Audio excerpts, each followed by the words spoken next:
Los últimos 20 años de trabajo arqueológico en Quintana Roo añadieron páginas a la historia de la civilización maya y abrieron zonas fascinantes. Ixcabal, Tsibanché, Quinixná, Cojunlich. Ahí estaban cubiertas por el manto de la selva, dormidas bajo la lluvia pertinaz.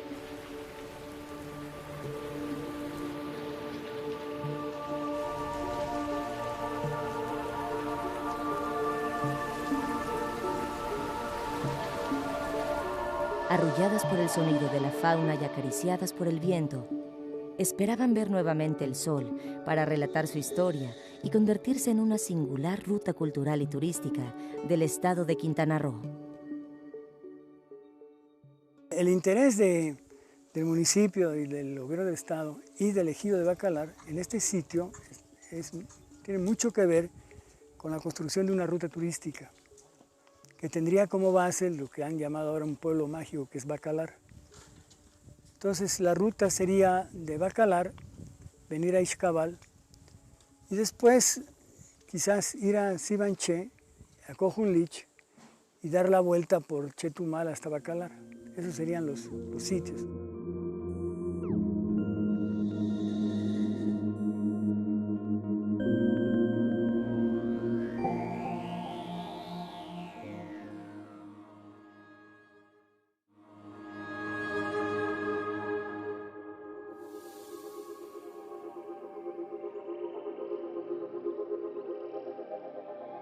Al borde de la laguna de los Siete Colores está Bacalar. Su nombre deriva del maya y quiere decir lugar donde nace el cielo, rodeado de carrizos.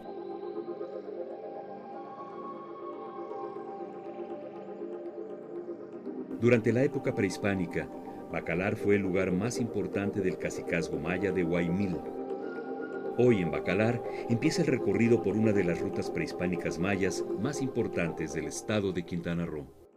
Ubicado a 40 kilómetros al poniente de la emblemática laguna de Bacalar y a tan solo 9 kilómetros al noreste de Tsibanché, Ixcabal, se dibuja en el horizonte como pieza fundamental de un circuito académico y potencialmente turístico integrado por los sitios de Cojunlich, Quinixná y Tsibanché.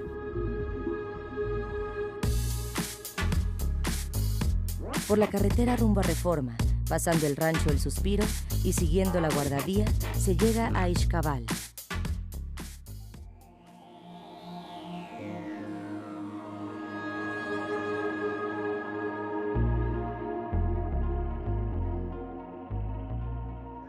Las primeras investigaciones o las más tardías que tenemos las hizo un arqueólogo de apellido Lizaldi en 1932. Realizó recorridos en esta zona y visitó varios campamentos chicleros. En ese tiempo, pues obviamente era muy difícil acceder a estas áreas de la selva porque no había caminos, no había las facilidades que tenemos ahora para investigar. El sitio arqueológico de Ixcabal se reporta al INA en 1995 por un habitante del rancho El Suspiro, de apellido Cano. Él lo reporta al centro INA en Quintana Roo y vienen la arqueóloga Lucebelia Campaña y Javier López, vienen a realizar recorridos y el primer mapeo que se hace del sitio.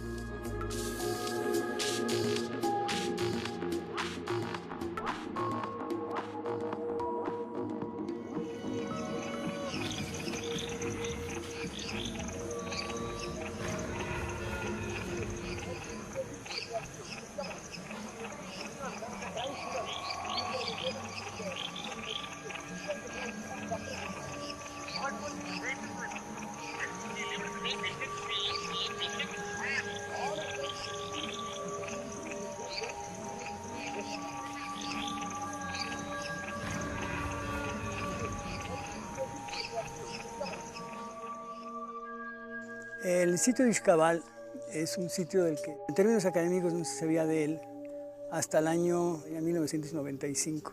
Fuimos guiados por un texto que fue escrito por Lizardo y Ramos en los años 30, finales de los 30. Él vino aquí en el 37 y encontró varios sitios. Hicimos un viaje aquí desde Tsibanché, posterior al primer hallazgo de Javier, y hicimos un levantamiento de uno de los montículos, el más grande, Y después llegamos a la conclusión que el sitio era muy importante y lo que teníamos que hacer era primero proteger el sitio, hacer una declaratoria de zona de monumentos arqueológicos y después iniciar investigaciones, primero con un mapeo del área en general y después con excavaciones en el sitio.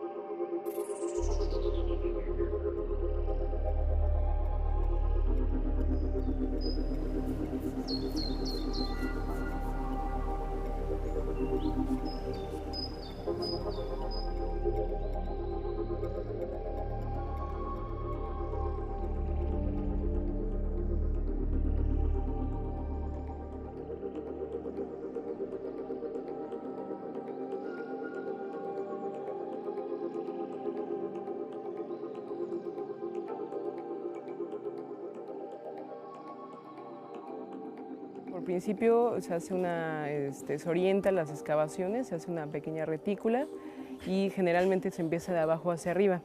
No se puede llegar desde arriba porque pues, te puedes llevar algo que no, como tú no sabes cómo es el edificio, te puedes llevar pues algo, ¿no? en el camino, entonces generalmente es antes del montículo y en la parte más baja. Bueno, hicimos un pozo y encontramos una vasija aquí en el centro del edificio. Habían conchas, habían orejeras de jade. Hemos encontrado galletas, que son unas piedras circulares. La primera exploración fue en esta parte y lo primero que empezamos a hacer fue buscar el templo. Como está muy derrumbado la última etapa constructiva, pues en realidad no se encontró pues, mucho cerca del templo. Nos regresamos en el primer punto de la excavación y empezamos a bajar. Aquí fue donde encontramos una serie de pisos. Y al ir bajando encontramos esta escalera, la escalera central del primer cuerpo al segundo cuerpo. Todavía está en muy buen estado de conservación, tiene todavía parte del estuco original y en total son 13 escalones y algunos de ellos todavía tienen decorados, están como con graffiti y algunos todavía tienen color rojo.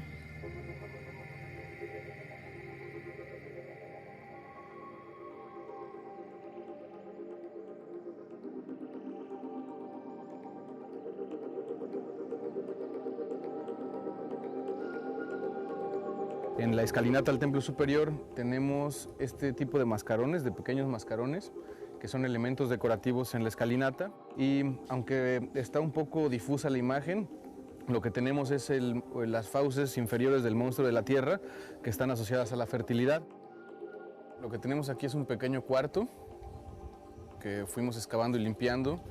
Y en esta parte, específicamente donde están haciéndose las excavaciones, encontramos una capa de ceniza con una ofrenda compuesta por albóndigas, que son estas bolas de piedra.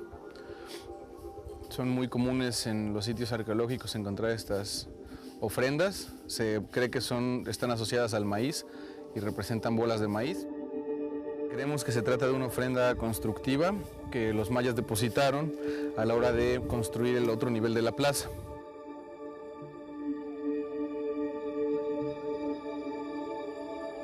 Al sur del edificio, del E4, tenemos el edificio 5, que es donde estaban trabajando Karina, ya lo fueron a visitar ustedes. Allá tenemos lo que se asoma es el templo superior. Ese edificio es todavía más antiguo que este.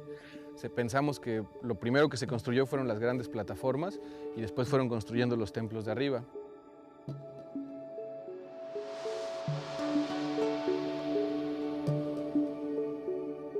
Muy cerca de Belice y rodeado por pequeños y múltiples asentamientos prehispánicos, Ixcabal fue uno de los centros políticos más importantes de la civilización maya. Ixcabal está en medio de una zona, de una región totalmente desconocida, ignota. El sitio Ixcabal, que por cierto el nombre quiere decir entre bajos, es un sitio excepcionalmente grande. Es un sitio que vamos a tener que excavarlo y restaurarlo en muchas etapas a lo largo de muchos años. Ixcabal es un lugar con larga historia. Vivió su esplendor al inicio de nuestra era, pero tuvo ocupación en todas las épocas prehispánicas. Cuando llegamos aquí, nosotros nos imaginamos que esto era un sitio muy importante en el preclásico, por una sencilla razón. Y es que en el preclásico se dieron estas grandes construcciones, enormes. Y en efecto, las primeras excavaciones que hemos hecho aquí y están exponiendo una serie de estructuras que son muy tempranas.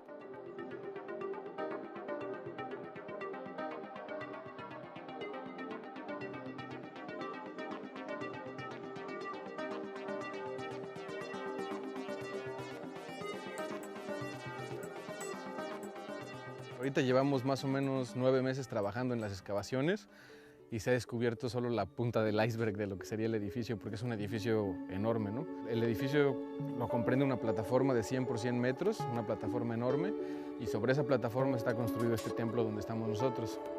En total son 48 metros de altura, pero para poder liberar todo el edificio y completamente restaurarlo y mover la arquitectura, pues es un trabajo de, no sé, muchos años. El trabajo en Izhcaval lleva poco tiempo, pero no parte de cero, pues está respaldado por más de 2 décadas de exploración y estudio en Tsibanché.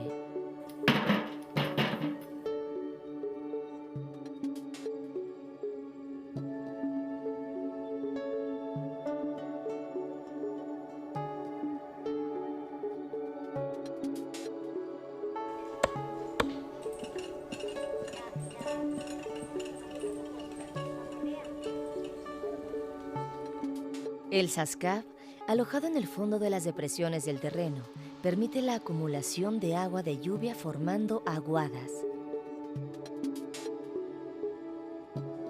Esta zona de aguadas, de terrenos bajos y tierra caliza, ha suscitado un debate respecto a la agricultura maya. Desde los años 70 ha habido la idea de que en el área maya hubo una agricultura también intensiva, no solamente la de tumba y quema, que es la generalizada en la región, sino también había una agricultura a base de campos levantados, les llaman aquí, que no es sino una especie de chinampa, pero no en cuenca cerrada, sino en bajo o en los meandros de los ríos. Pero la agricultura en bajo siempre ha sido algo que hemos dudado. Los mayas utilizaban estas partes bajas para explotarlos. Pues aprovechaban varios recursos, que es el recurso de la agricultura, y en las partes inundables pues tenían peces, tortugas y mucha fauna que pueden utilizar también para el sustento. En Izhcaval, como en muchas ciudades mayas, el Sascab, roca calcárea quebradiza, fue un material utilizado en la construcción. De ahí el nombre de Sacbé, con el que se conocen los caminos realizados por esta cultura. A solo 10 kilómetros de Izhcaval está Tsibanché.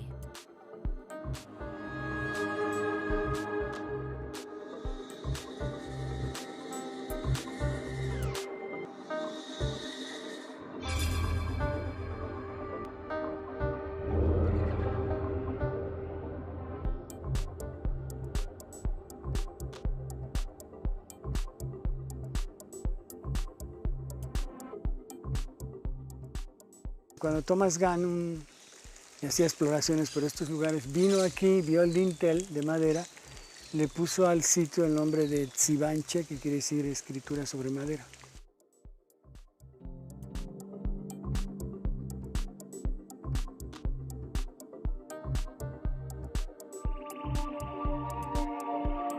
...22 años de trabajo arqueológico han revelado que, durante el Clásico Temprano, Tsibanché fue sede de la dinastía maya más poderosa. Textos jeroglíficos encontrados en el edificio de los cautivos hacen pensar que por más de un siglo, Tsibanché fue centro de la dinastía Ka'an. También en el Clásico Temprano aparece en Tsibanché un estilo arquitectónico alejado del estilo petenero, al que se ha llamado de pilastras apareadas. Bueno, lo que están viendo ahorita es la Plaza POM después de 3 meses que ustedes hicieron la primera visita aquí, cuando todavía teníamos lonas, teníamos herramienta, gente trabajando, pozos abiertos, y ahorita está completamente limpia y pues es el producto de 2 temporadas y más de un año de trabajo.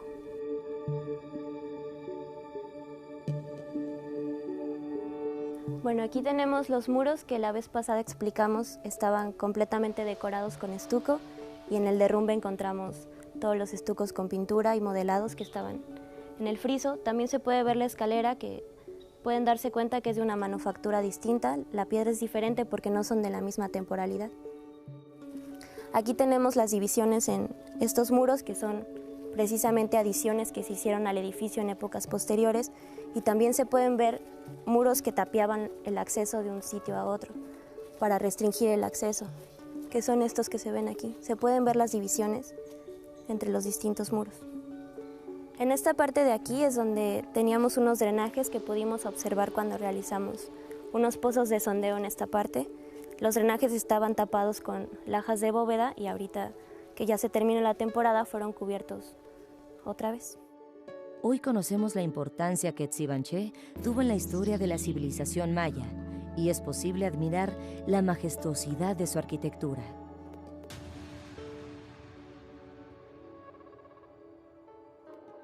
Uno de los muchos akvés que atraviesan la zona llega hasta Kinishná.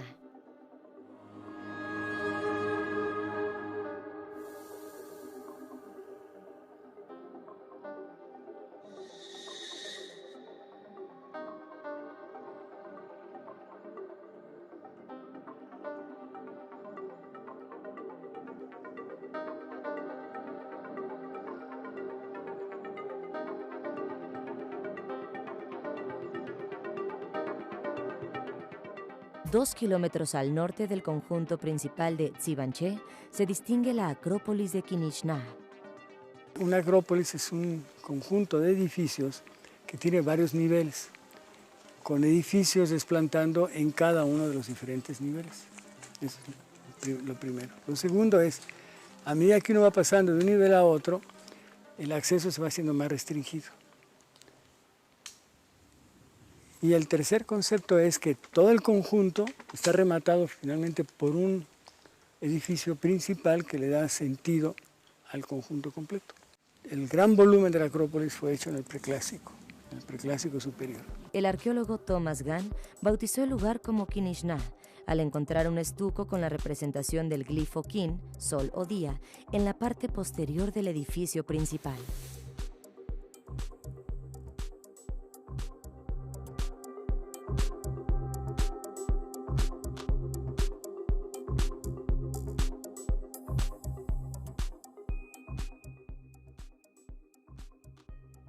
Son edificios que tienen lo que en arquitectura maya le llaman moldura delantal. Ambos edificios tenían tumbas, pero las dos fueron saqueadas. El templo principal de la Acrópolis de Kinishná es un edificio monumental de 3 niveles con el arreglo triádico.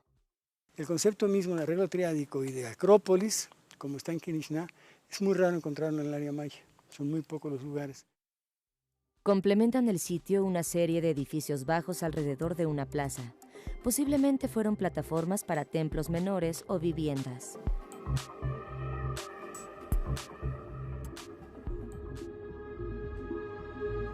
Al oeste de Chetumal, capital de Quintana Roo, corre la carretera federal Chetumal-Escárcega. En el kilómetro 60, en donde está el pueblo de Francisco Villa, hay una desviación de 9 kilómetros que llega a Cojunelich.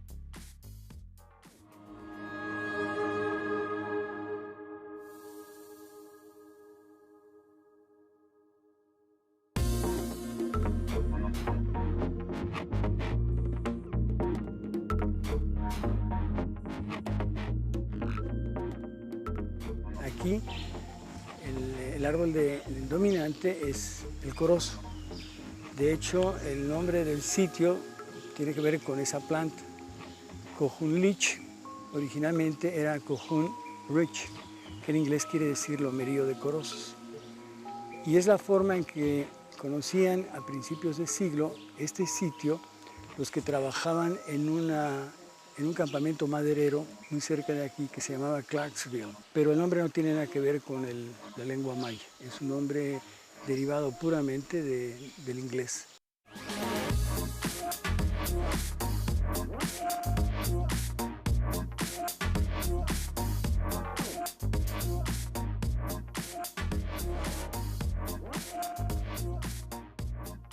Y después en el 93-94 llegamos nosotros y trabajamos con Cojunelich como parte del proyecto arqueológico especial del sur de Quintana Roo.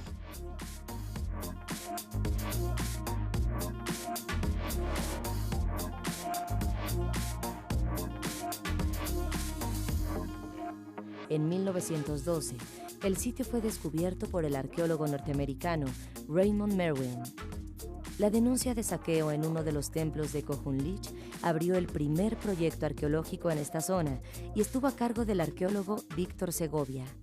Lo que hizo Víctor Segovia en aquella época, en aquellas temporadas de campo que hizo, fue explorar básicamente los edificios que quedan alrededor de esta plaza, que nosotros la conocemos como Plaza de las Estelas, y por supuesto el edificio que remata atrás en una pequeña colina, que es el que se conoce como el Templo de los Mascarones, precisamente. Este es el edificio que da pie al proyecto de Segovia, al primer proyecto arqueológico, las primeras exploraciones de Cojunelich. Los mascarones que están viendo pertenecen a la época anterior, a la época de las escaleras que están metidas. Y eran en total 6, más 2 pequeños figuras de estuco en la parte más alta. Aquí el problema es muy agudo porque el deterioro no lo podemos permitir, dado que los mascarones se han convertido en una especie de emblema del estado de Quintana Roo. Los mascarones todos son iguales, excepto por algunos rasgos menores, casi imperceptibles. Si uno se fija muy bien, va a ver que son diferentes, pero no mucho.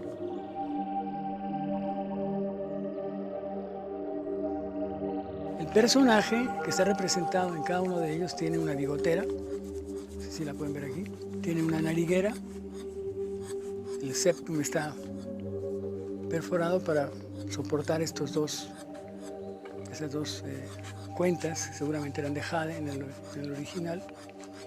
La lengua aquí no se ve bien, pero en todos los demás aparece como una T, que es el símbolo del viento, del aliento creador.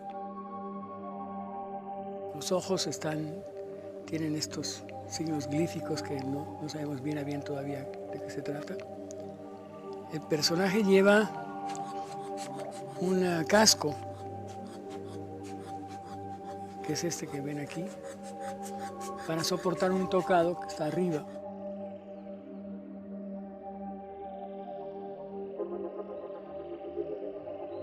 Hemos hecho múltiples ensayos con la Escuela de Restauración, con el Consejo con la Coordinación Nacional de Restauración del Instituto. Hemos ensayado con todo, pero la tendencia ahora es hacer trabajos de mantenimiento con materiales que son idénticos o muy parecidos a lo que los mayas utilizaron. Parece ser que vamos por buen camino y, como dicen muy comúnmente, vemos un poco ya la luz al final del túnel. Las construcciones y plazas encontradas en Cojunelich indican que hubo varias etapas constructivas estimuladas por un repentino crecimiento demográfico. Aquí podrán ver a los lados una escalera escondida.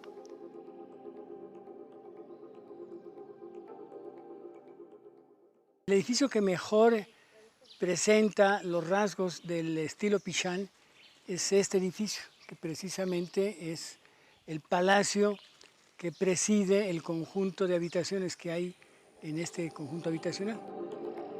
La exploración de conjuntos habitacionales en Cojunelich ha permitido documentar algunas actividades cotidianas de los mayas. Bueno, estas son 2 casas típicas de los mayas. Ahí están los cuartos con sus banquetas, todos tienen banquetas, unas más grandes que las otras, algunas son tan grandes que prácticamente uno no puede entrar al cuarto. No sabemos dónde era que preparaban sus alimentos. En todos los años que tenemos de exploración acá no hemos encontrado, excepto en 2 o 3 casos, evidencia que nos diga aquí fue donde preparaban los alimentos, que tengamos restos de semilla junto con restos con evidencia de que estaban quemando algo, preparando, cocinando algo, ¿no? Son muy pocos los lugares. Esto nos da la impresión de que casi siempre las cocinas estaban anexas, pero en estructuras que eran de material perecedero. Ándale, ándale. Muy bien. Mira con Sandra. No, mira. Y aquí tenemos una pequeña estructura que no tiene acceso, posiblemente porque el acceso es desde arriba, y seguramente ese sí era un granero. Algo que al cerrarlo por todos los lados pues impedía la entrada de roedores. Cojunelich fue una ciudad pequeña pero autónoma. Así lo manifiestan su particular estilo arquitectónico y el uso que hacían de los espacios públicos y privados. Bueno, estamos en el edificio principal del patio elevado y si ustedes pueden observar es un edificio que tiene amplias crujías. Los muros nosotros los encontramos como ustedes los observan.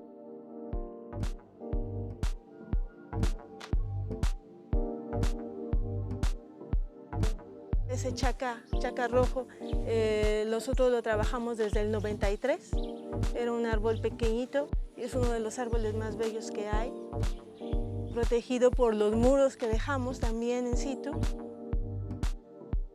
La ceiba y el balché son dos árboles muy importantes para los mayas. Es muy importante ese árbol, ese es balché. El balché es un árbol cuya corteza se pone a sancochar con miel, la miel de esta abeja que no pica. Y pues se produce una bebida que se toma y es un poco un estimulante, quizás alucinógeno. Ese balché era utilizado en ceremonias entonces de los mayas y cuando los españoles vieron que casos de apostasía y de herejía, etcétera, se realizaban con el balché, hicieron todo el esfuerzo por erradicar la planta en toda la península de Yucatán. No lo lograron afortunadamente porque aparte de que tiene esas virtudes, ¿no? Tiene la de que es un árbol que florea muy bonito, es una flor medio morada, azul, muy bella, ¿no? Es un árbol muy bonito. Es un árbol que junto con el de la ceiba tiene una importancia trascendental para los mayas. La ceiba asociada a la creación del mundo y el balché como parte de la parafernalia en las ceremonias más importantes de los mayas. Bueno, es una pena que en esta época no esté floreando, pero sí es un árbol muy bello. Las investigaciones del doctor Enrique Nalda, realizadas durante más de 20 años, hoy permiten ver la enorme complejidad de la zona, así como su importancia política y económica. Termina este circuito prehispánico y turístico en Bacalar, pueblo de gran importancia comercial durante la colonia. Para defender la ciudad de los piratas que asolaban la zona, los españoles construyeron el fuerte de San Felipe en 1729. Hoy, el antiguo bastimento militar alberga un pequeño museo con documentos y mapas que narran la historia del lugar.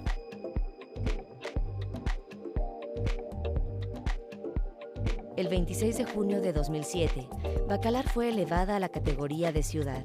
Y el 2 de octubre de ese mismo año, la Secretaría de Turismo y el Gobierno Estatal le otorgaron la categoría de Pueblo Mágico.